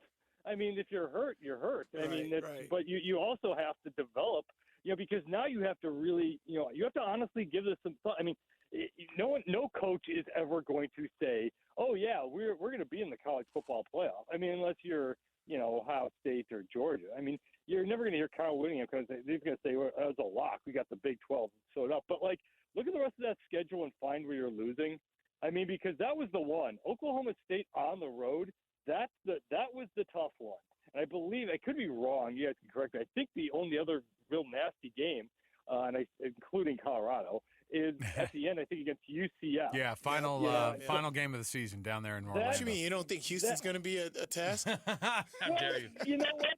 They pushed Oklahoma. So, and that's kind of the weird thing is, like, you never quite know because look at SMU, who couldn't really do anything, and all of a sudden TCU goes off about being upset about being on the CW network, and SMU turns into the Kansas City Chiefs. So you might have yes, any given Saturday in this Big 12, but for the most part, if Utah plays as well as it should play, that was the one because on the road against the ranked team, that's where Utah loses. And look, you came through against Oklahoma State. So, really, it's all you got to do is just get to the Big 12 championship and then just win it. Because then you're probably the 3 seed, I think, when all is said and done. Right. 3 or 4. And actually, the weird thing about that is it might not matter if there's upsets earlier on. It actually might be better to be the 4 seed than the 3 or the 2.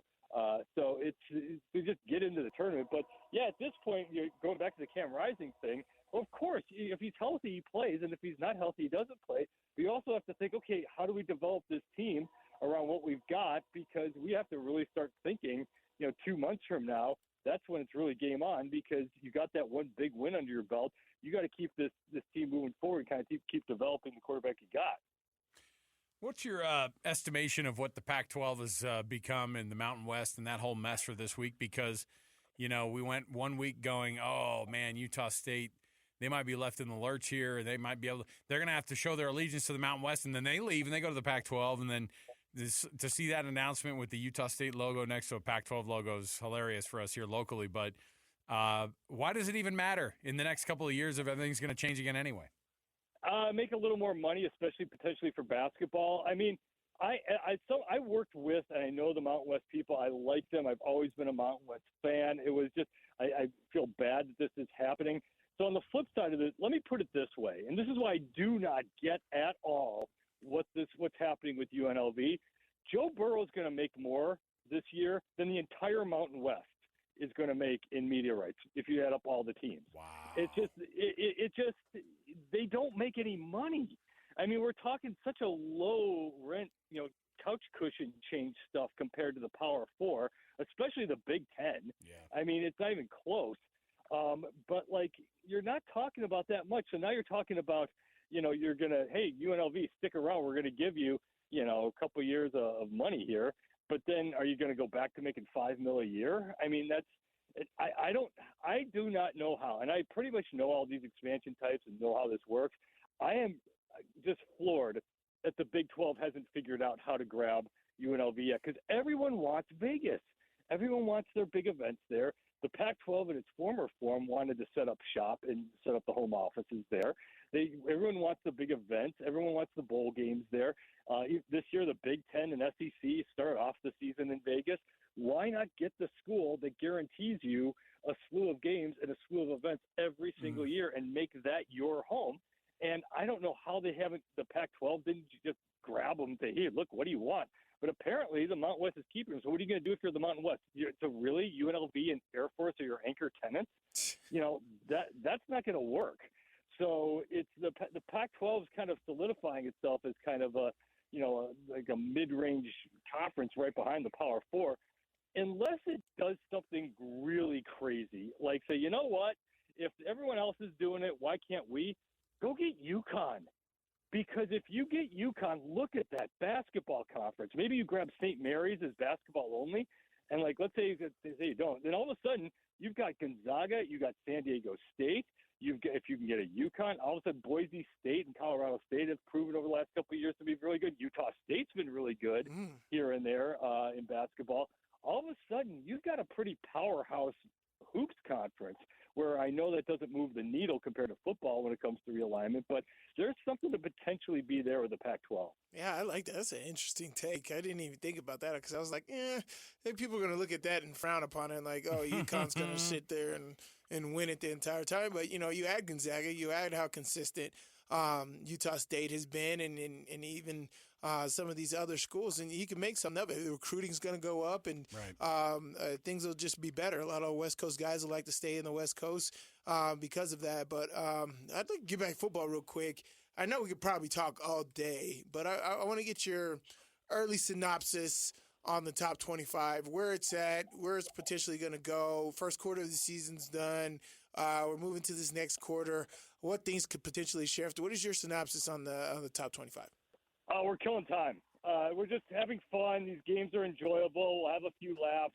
And then Ohio State and Georgia are going to play for the national championship. They're so much better than everybody else. I mean, even if Bama wins this weekend, and that might be the first of 3 games between these two teams, because Bama's right there talent-wise, home game, but in terms of just pure NFL talent, it's not even close. I mean, it really is Ohio State and Georgia, and then Bama, and then drop like 50 feet. I know everyone's in love with Texas because they blew away Texas San Antonio and Louisiana Monroe. The Michigan game was good too, but that was kind of a different sort of game. But they are not at that level. I mean, again, Chip Kelly is the offensive coordinator at Ohio State. Ohio State last year did not give up anything except to Michigan. Even then, they almost had that game won, and they got pretty much everyone back on defense, and they got the guy who actually might be the best player in college football, Caleb Downs. That team is so good. And then Georgia, okay, for the blip against Kentucky, but they've done that before.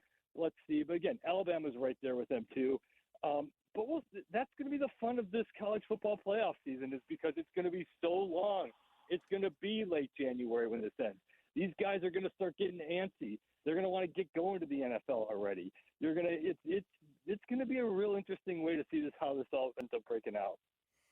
I was watching this thing, or I think it was reading an article today, and they're like, could this be the first of 3 matchups between Georgia and Alabama this year? And I said, oh my goodness, please no. And then I just imagined some TV executive drooling in his office thinking about it. Those ESPN SEC reps that are high up in there are like, yes, that's what we want, baby. Give us all 3. Okay, so, when we have something like we do where, we have the college football realignment stuff. We've talked with you from the get-go on how weird this stuff has been and how strange everything is. So when the SEC and the Big Ten kind of make their decision as to what their future looks like, and they're going to schedule more games together in football and basketball, they're going to just keep marrying them, each other down the road. What does the rest of the college football world look like in 4 years? I am not sold that that's happening. Because here's the thing to remember. Go back when you have a chance, look at the standings in 2020. Because in 2020, when we had the weird COVID year and you had all the college conferences playing each other in-house, no out-of-conference games except for some, what happened? I mean, obviously there were some bizarre things because some teams got hit with COVID and different teams. But it was like I might be a little wrong. I think it was something crazy that after the bowl season and everything, I think only like 5 SEC teams finished with a winning record. Because the problem is this whole idea of, we're just going to be the SEC. We're just going to play our own stuff. First of all, the rest of the country doesn't care about the SEC. They just don't. I mean, everyone thinks they do, and everyone's going to watch Alabama, Georgia. But does the average person, can they name do they know who Jackson Dart is? No. It's such a regional sport. So the idea of, we're just going to keep everything in house with the SEC. Well, the problem with that is the Kentuckys and South Carolinas of the world. They're going to be fighting for 5 and 7 on a regular basis, and no one likes that. You need those 3 non-conference games that you can fatten up your schedule to make the alumni happy, make everybody feel better about themselves. Because if you just make the conferences stronger, then all of a sudden, you're playing Alabama, then Georgia, then Tennessee, then it gets nastier that way. So I'm not so sure that things are going to change like that and be just secular. The difference is going to be, though, is the money is going to be so greatly different. You ask 4 years from now, here's my overall prediction. 4 years from now, Alabama's going to realize what Purdue and Northwestern's making and realize, wait a minute here, we're getting hosed here with this SEC contract, and they are going to raise the storm because they're going to want all the money that all these Big Ten teams are making. Alabama? What? The conference deals just are not the same. I mean, the Big Ten makes so much more money than the SEC did, and I will still contend, even though SEC people told me otherwise, that they have completely blown it in expansion by not going coast to coast, by not going to get an Oregon, not getting a USC, not going because look at the markets that you have with the Big Ten. Why do they get the big dollars? They have Chicago, New York, and LA, Detroit, Minneapolis, and Seattle. All these big, giant, big cities and markets, and what does the SEC have? Atlanta and Dallas. So it's Birmingham. Just different animals. Exactly. Look, I'm not sold on all that because on my TV screen right now, Army and Temple are getting ready to face off on a Thursday night battle. That's some good TV watching for college football right there. Let's go. Enjoy it because actually it's going to go fast because Army's going to have the ball for about 58 minutes of this 60-minute game because that's just what they do. Of course. All right. Pete Fiutak, College Football News, where you can find his byline. Always awesome to have you on, Pete, and we'll chat with you again soon. There you guys. There you go. I like that Pete has a little bit more of a positive view on things. No, he just got a realistic view on everything. No, I mean, when he said, look, the good news is everyone just assuming that the SEC and the Big Ten are going to get along all the time. It's not true because among those two, it'd be easy to slam dunk on everybody if you combine forces, right, as those two conferences. But those guys, the egos at the top of both of those conferences are pretty big. Right. So it becomes a little bit – and you think the SEC doesn't know the Big Ten? Schools get between $10 and $15 million more per year. They know. They know that the TV contract should be bigger for them, but it's not compared to the Big Ten. Yeah, they went after Norman, Oklahoma. At least they got Austin. At least they got Austin. Oh, my goodness. Yeah. Hey, how was Eskimo Joe's, by the way? Was it good? Man. Chili fries? Is that what it was? Atmosphere was just meh. Yeah, but the fries. But the fries were good. Wow. That's good to know. Yeah. Yeah, those were pretty awesome, man. It was just chili cheese fries, though. I know. You know what? I could tell. I texted you guys a picture. You did, and I was. And you were. I felt your anger. Well, you know. Why are you sending me? Well, we're trying. We're trying to watch our girlish figures around here. Hey, I just got a temptation check, you guys. No, dude, I'll take it for. I appreciate it, Sly. So I'll take you up on those. We saw the pic. No, I saw the pictures, and we were all drooling over it. But it was great. It was basically you dunking on us because you get to go eat. I thought a place like Eskimo Joe's would have ice cream. Is it an ice cream place too? No. No. Okay. No, I didn't Weird. see that. All right.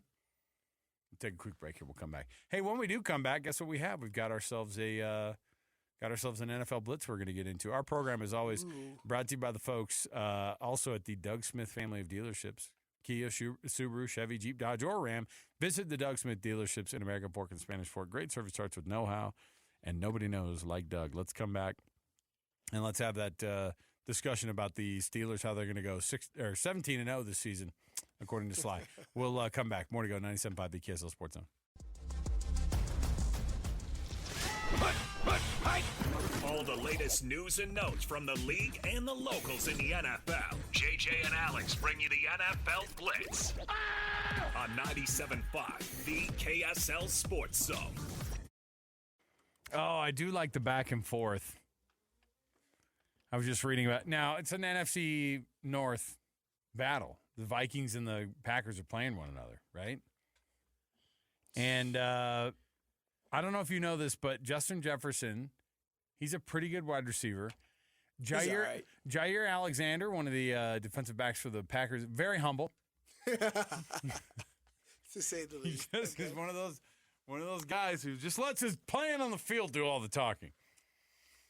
I'll tell you, this is why the NFL is good too, is because when guys talk trash, like it's not like when some guy who's number 19 in the country in college football is talking trash and he's like and you're like, okay, whatever.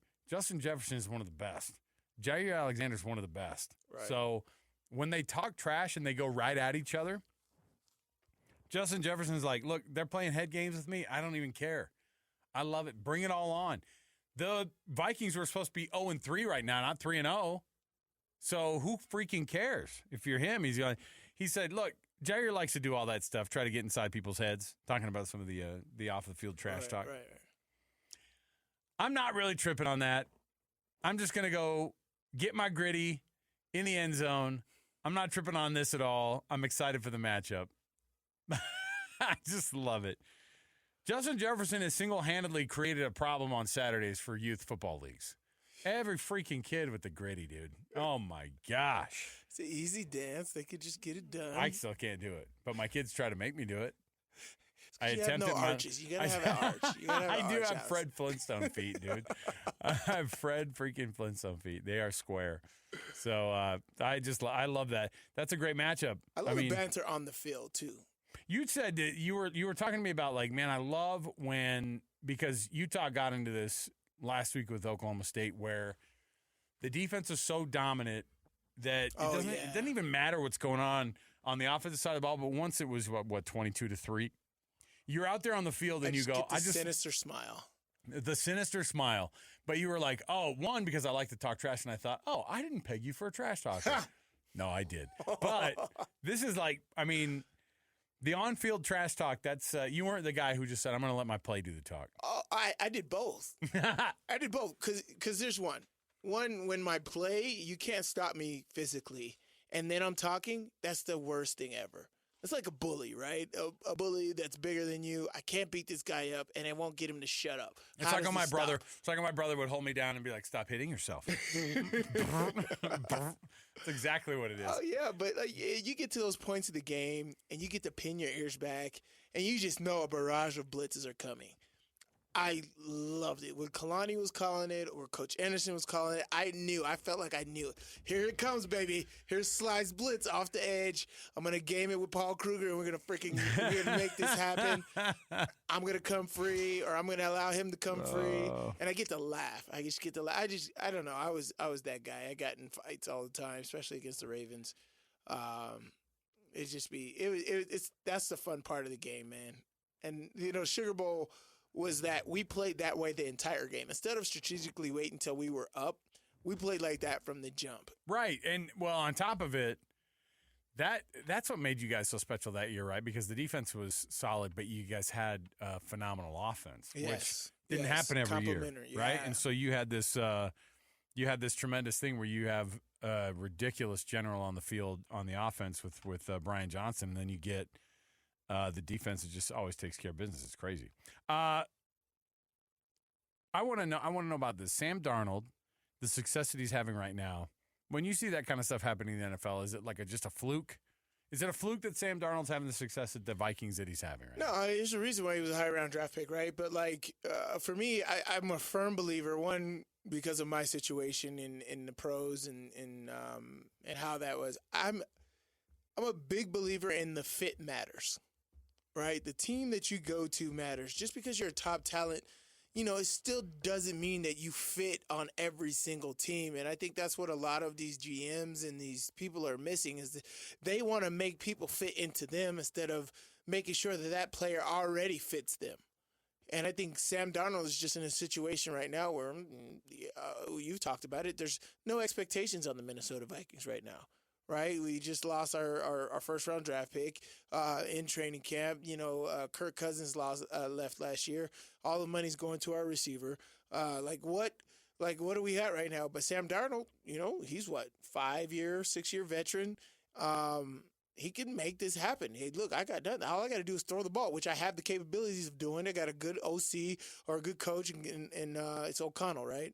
Up there in Minnesota. Yes. Kevin O'Connell, yes. I got a huge, offensive mind there that's gonna just let me fling it, man. So it's a case of right situation and just expectation.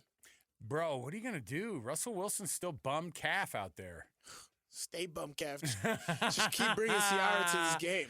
And keep bumping up this Pittsburgh crowd, man. I just remember my rookie year when Wiz Khalifa was at the top of the thing, especially with that Black and Yellow song. Oh yeah. And when those celebrities come to the stadium, it just made the crowd that much crazier.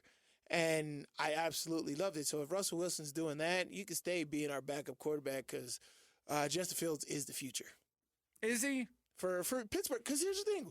What do you need? Year in and year out, you have that defense. I love how you're just like, you just need one point on the board. And the defense, if Mike Tomlin could win a game 3-0, he'd be happy. He'd be fine with it. Oh, yeah. He'd be like, that's Pittsburgh nature. This blue collar, that's Steel City, baby. That's Steel City. We got to do that. But it's for real, right? Matt Canada was that bad as OC for Pittsburgh. I loathed him. And I wasn't even there. I'm not even in Pittsburgh, and I just can't stand him. I'm just like, bro, what are you calling? That's funny. And so I think Arthur Smith isn't fantastic, but, like, hey, it works. He's a better situation. He's a better situation than Matt Canada, and that's all we really needed. Once we get, like, Bruce Arians type of guy back in Pittsburgh, we got something. Something where we can really unlock Justin Fields and unlock this offense. We get a couple more assets on the receiver position. We got a squad, man. We got one right now. I don't think we'll be undefeated. Hey, but we'll be great. Do you see Tyler Huntley could be getting the starting nod? Give it to him. You've got Skylar Thompson, who was the backup, of course, at Tua. Tua has the concussion protocol stuff that he's still doing. They're going to have him out at least a month. Skylar got flicked on by somebody's finger, and it was like that tackle from behind. I didn't see. Oh, what the hell? It wasn't that. Terrible. I don't know what it was, but Tyler Huntley was added to the roster, of course, and then he could end up getting the start again. You get into a situation and you perform. That's how you keep your job in the NFL, man. Tyler can bring some excitement to this offense that they need. A dynamic running ability. He can throw too. I don't know how crazy the offense is to learn, but if they can get him, 20 to 40 plays that he could operate in, this could be very exciting for Miami. Hey, Travis Kelce says he's not bothered by the slow start that he's personally had. Of course not. He's got a $1 billion girlfriend. Oh, $1 billion girlfriend. That's a great band name, by the way. I'd love to go home to $1 billion. That'd be great. But you talked about how we were chatting about this before. You call it the $1 billion girlfriend situation, but also he got that $100 and something million or whatever for his podcast. He and his brother, and so you look around, you go, okay. So in 3 games, he has 8 catches. It's the worst in his career. 0 touchdowns, worst in his career this far in. 40 yards, some crap like 39 yards, worst in his career he's had so far. He doesn't actually look like he's in shape. Have you noticed that? He's been touring around doing stage dances. He's been touring around. Doing stage dances. Oh, my people paying $1,500 for nosebleed He's seats. over there boozing it up at the U.S. Open. Oh. You saw that, yeah. Hey, he's literally what I think his career is kind of winding down. That's why I think the Chiefs are going to go after Brant Keithy. But he has no worries right now. He's already regarded as one of the best greatest, tight ends of all greatest time. tight ends of all time. Yeah. 3-time Super Bowl winning champion already. Got all these accolades, all the playoff accolades, all of these things already. Now he's got $100+ million on podcast deal, $1 billion girlfriend. His brother's freaking on everything. Life is good. Mom's probably just riding high. Life is great. So, yeah, I'm going to get fat. Get all fat and sassy. Get all fat and sassy. That's what Travis Kelce is right now. Soups and some bread. Oh, my gosh. But the thing is, the way he plays is like Hines Ward, right? He could literally turn this around at week 8, when they actually need him. They don't need him right now. Whatever the criticism is, he does not care at all. Does not care. He does not care. Don't care. There are people who are posting all those pictures. They're like, look what he looks like right now compared to what he looked like. That's what a skater's body really looks like. And you're like, oh, I mean, I can see what they're talking about, but he's also, like you're saying, this guy's late in his career. Come on. Let's go. And by the way, when the playoffs hit, he'll catch 4 touchdowns. Oh, easy. Over 2 games. Easy. Like, for sure. You're paying attention to Hollywood Brown when he comes back from injury. And actually, he's just going to be wide open in the end zone. Just because of Patrick Mahomes is that great. Let's take a break. We got a lot going on. We got to take a break here. We'll come back. You can win lunch from the KSL Sports Zone easily on our Taco Tuesdays. Just listen every Tuesday. We'll throw out the number, and you'll give you the chance to win $20 to Cafe Rio on a gift card. Learn more about Taco Tuesday and the great deals available every week at CafeRio.com. That's CafeRio.com. We'll come back Got more to go right around the corner. Stay here. Best and worst is next. 97.5 EKSL Sports Zone. Wrapping up the hour with our picks for the best and worst moments on today's show. As JJ and Alex want to hear your best and worst of the day. You know, I made fun of it earlier. A Thursday night AAC matchup between undefeated Army and 1-3 Temple. But football is football, man. Am I wrong? Like, when you watch it, and Army is a totally different brand of football. So we roll our eyes about the service academies and what they do. But, like, it is. Don't roll your eyes at them. I've played them. That is not an easy task, bro. Listen, it's so funny to watch because you go, oh, man, Temple has no idea. And Temple's like, we're going to try to slow it down. It's like, pfft. Slow it down. Yeah, right. Slow it down against the wing tee? Stupid. You just need to score and try to make the wing tee have to throw. We played a couple of offenses in high school that were the wing tee or, that veer, and it was just, I hated so much. There's always some fullback, that, like, the ball snapped and it's like, it's a quarter of a second. Like, who did he hand it to? What is going on right now? Insane. Insane. So Army right now. Oh, that guy's last name is Army. Oh, so is that guy. Oh, interesting. They're all Army. I just was told, you just got this news in my ear. They're all, last name is Army. There you go. Let me see here. Get out of here with that. They should have gone with. They should have gone with. They should have gone with tradition, spirit, and honor. That's what they should have done. Okay. Toughness, sacrifice, and passion. Toughness, sacrifice, and passion. So Will Hardy or JJ? What if you just that was Bronco or Will Hardy? Will Hardy.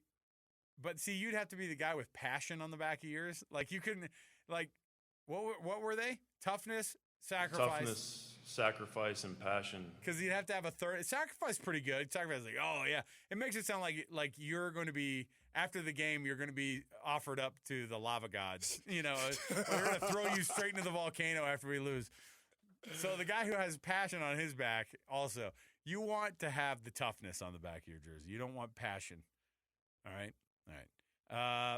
Best and worst. Well, let me see here. Oh, best and worst brought to you by the folks at Kia, Subaru, Chevy, Jeep, Dodge, or Ram. It's the Doug Smith family of dealerships in American Fork and Spanish Fork bringing you the best and worst. All right. The grounds crew, and I actually saw this too. I saw videos.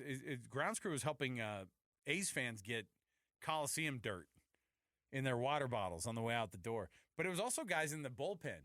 They were also bullpen like catchers. They were also like handing stuff to the fans who were at the Coliseum for the last time. Take it all. Take all it. Get out of here. I remember Show up with your screwdriver, start undoing a couple of these seats. Boom. Oh, you know how many restaurants and stuff that I went through were like, oh, that's a piece of Three River Stadium. Oh, I know. I'm just like, hey, why? Why do you want that? Don't make fun of it. I have a chunk of King Dome turf. I have a chunk of King Dome turf. When I was in high school, they blew up the King Dome. I still have a chunk of the King Dome to this day. Why? Because I assumed that. Take a picture. I assumed that Randy Johnson spit on that square. Maybe Ken Griffey Jr. I do rolled an ankle right there. Yeah, I do it for Griff. Come on. Yeah. Maybe Bo Jackson ran over the Boz in that very square at the King Dome. I don't know. The Boz. I know. All right. We'll take the break here. We'll come back. We got more to go around the corner, so don't miss it and stay right here with us. 97.5 the KSL Sports Zone. Take the Zone with you wherever you go. Download the KSL Sports app to get